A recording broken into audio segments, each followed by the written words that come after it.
ಗುತ್ತಿಗೆದಾರ ಸಂತೋಷ್ ಪಾಟೀಲ್ ಆತ್ಮಹತ್ಯೆಗೆ ಕಾರಣರಾದ ಈಶ್ವರಪ್ಪ ಅವರನ್ನ ಸಚಿವ ಸಂಪುಟದಿಂದ ಕೈಬಿಡಬೇಕು.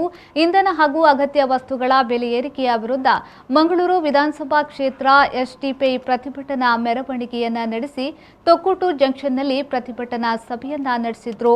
ಸಭೆಯನ್ನ ಉದ್ದೇಶಿಸಿ ಎಸ್ಡಿಪಿಐ ಜಿಲ್ಲಾ ಸಮಿತಿಯ ಸದಸ್ಯ ಜಾಕೀರ್ ಉಳ್ಳಾಲ್ ಅವರು ಮಾತನಾಡಿ, ದೇಶದಲ್ಲಿ ಜನರಿಗೆ ಅನ್ಯಾಯ, ಲೂಟಿ ಜಾಸ್ತಿಯಾಗುತ್ತಿದೆ.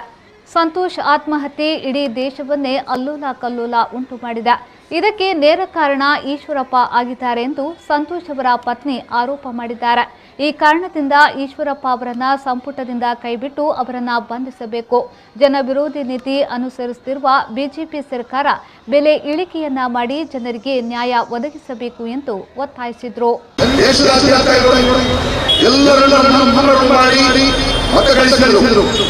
ಪ್ರಧಾನಿಯಾದರು 5 ವರ್ಷಗಳ ಕಾಲ ಪ್ರಾರಂಭದಲ್ಲಿ ಇವರು ಈ ದೇಶದಲ್ಲಿ ಮಾರಲಿರುವಂತಹ ಯಾವುದೆಲ್ಲ ಪ್ರಾಪರ್ಟಿ ಇದೆ, ಯಾವುದೆಲ್ಲ ಅತ್ಯುತ್ತಮ ಬೆಲೆ ಬಾಳುವಂತಹ ಸಂಪತ್ತಿದೆ, ಇದನ್ನೆಲ್ಲ ಲೆಕ್ಕಾಚಾರ ಮಾಡಿ 5 ವರ್ಷದಲ್ಲಿ ನಂತರದ ಒಂದು ಎಲೆಕ್ಷನ್ ಬಂದಾಗ ಅದೇ ಜನರನ್ನು ನಾನು ಅಚ್ಚೇತನ ತರ್ತೇನೆ, ನಿಮಗೆ ಪೆಟ್ರೋಲ್ ಬೆಲೆ ಕಡಿಮೆ ಮಾಡ್ತಾನೆ ಎಂಬುದನ್ನು ಕೆಲವು ಲೋಕಾಧೀಶರಿಂದ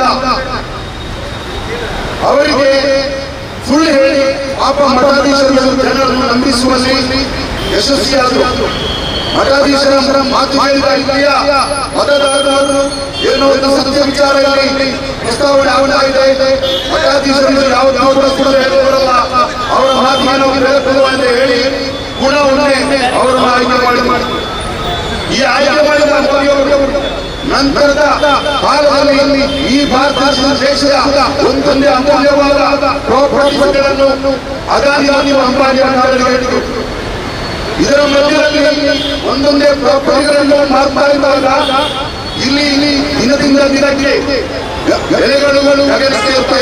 ಜಿಲ್ಲಾ ಸಮಿತಿಯ ಸದಸ್ಯ ಅಶ್ರಫ್ ಕೇಸಿರೋಡ್ ಅವರು ಮಾತನಾಡಿ, ಜನವಿರೋಧಿ ಸರ್ಕಾರದ ಸಚಿವರಾಗಿರುವ ಈಶ್ವರಪ್ಪ ಈಗ ಕೊಲೆ ಆರೋಪಿಯಾಗಿ ಬಿಟ್ಟಿದ್ದಾರೆ.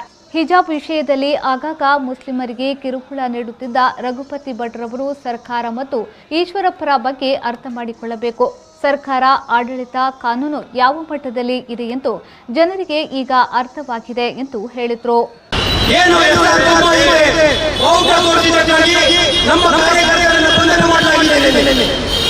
ಆದರೆ ನೀವು ಒಂದಲ್ಲ 110 ಕೇಸುಗಳನ್ನು ಹಾಕಿದ್ರು ಈಶ್ವರಪ್ಪರನ್ನ ಈ ಸಚಿವ ಸಂಪುಟದಲ್ಲಿ ನಾವು ಅವಕಾಶ ಕೊಡೋದಿಲ್ಲ. ಎಲ್ಲೆಲ್ಲಿ ಈಶ್ವರಪ್ಪ ಬರ್ತಾರೆ ಅಲ್ಲಲ್ಲಿ ಅವರಿಗೆ ಅಡ್ಡ ಹಾಕುವಂತ ಪ್ರಕ್ರಿಯೆಗಳು, ಎಲ್ಲೆಲ್ಲಿ ಮುಖ್ಯಮಂತ್ರಿ ಬರ್ತಾರೆ ಅಲ್ಲಲ್ಲಿ ಅವರಿಗೆ ಒಂದು ಕಡೆ ಬೆಲೆ ಏರಿಕೆಯಿಂದ ಜನಸಾಮಾನ್ಯರನ್ನು ತೋರಿಸ್ತಾ ಇದ್ದಾರೆ. ಮಾತಾಡಬೇಕಾದಂತವರು ಬೇರೆ ಬೇರೆ ವಿಷಯಗಳನ್ನು ತೋರಿಸ್ತಾ ಇದ್ದಾರೆ. ಜಾತ್ರೆಯಲ್ಲಿ ಮುಸಲ್ಮಾನರಿಗೆ ವ್ಯಾಪಾರ ಮಾಡಲಿಕ್ಕೆ ಅವಕಾಶ ಕೊಡೋದಿಲ್ಲ.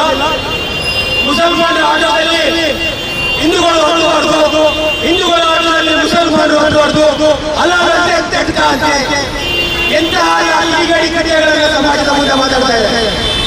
ಮಾತಾಡಬೇಕಾದಂತ ರಾಜ್ಯ ಸರ್ಕಾರ ಮೌನವಾಗಿದೆ. ಮುಖ್ಯಮಂತ್ರಿ ಯಾರು ಅಂತ ಗೊತ್ತಿಲ್ಲ. ಪುನೀತ್ ಕೇರಿಯೋ ಆ ಸಂಪರ್ಕಿರೋ ಯಾವನ ಬೀದಿ ಬಿಕಾರಿಗಳು ಗೂಗಲ್ ಪೇ, ಫೋನ್ ಪೇ ಇಂದ ಜೀವನ ಸರ್ಕಾರವನ್ನು ನಡೆಸುತ್ತಾ ಇದ್ದಾರೆ. ಈ ವೇಳೆ ಪ್ರತಿಭಟನೆಯಲ್ಲಿ ಜಾಹೀರ್ ಮಲಾರ್, ಮುಖಂಡರಾದ ಅಬ್ಬಾಸ್ ಕಿನ್ಯಾ, ಅಸ್ಗರ್ ಅಲಿ, ಇಮ್ತಿಯಾಜ್ ಕೋಟೆಪುರ, ಅಬ್ದುಲ್ ಲತೀಫ್ ಕೋಡಿಚಾಲ್, ಎಆರ್ ಅಬ್ಬಾಸ್, ರೌಫ್ ಉಳ್ಳಾಲ್, ನಿಸಾಮ್ ಉಳ್ಳಾಲ್ ಮೊದಲಾದವರು ಪಾಲ್ಗೊಂಡಿದ್ದರು.